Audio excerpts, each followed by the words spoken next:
Wakenya watatu walituzwa wakati wa tuzo za mwanariadha bora wa mwaka 2025 za shirikisho la riadha duniani zilizoandaliwa hapo jana usiku jijini Monaco. Watatu hao ni pamoja na Emmanuel Wanyonyi, Sebastian Sawe na Edmund Serem. Fredrick Mwoki anavalia njuga taarifa hiyo.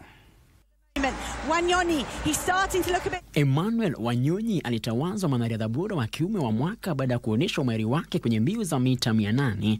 Mchezaji huyo mwenye umri wa miaka 21 alishinda medali ya dhahabu katika mbio za mita 800 kwa wanaume kwenye mashindano ya dunia ya mwaka huu jijini Tokyo, Japan, akiweka rekodi ya ubingwa dakika 1 sekunde 41.44. A magnificent year, wins in Berlin. Sebastian Sawe alitunukiwa tuzo ya mwanariadha bora wa mwaka wa mashindano ya nje ya uwanja baada ya kutawala mbio za marathoni. Edmund Serem mwenye umri wa miaka 17 alipewa tuzo ya mwanariadha anayeibukia. Katika mashindano ya riadha ya dunia ya mwaka 2025 jijini Tokyo, Serem alitoa shaba katika fainali ya mbio za mita 3000 kutoka viunzi na maji kwa muda wa dakika 8 sekunde 34.56.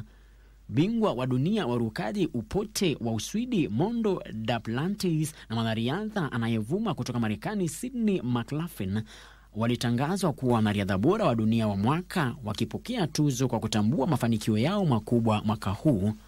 Fredrick Mwoki, Darubini Michezo.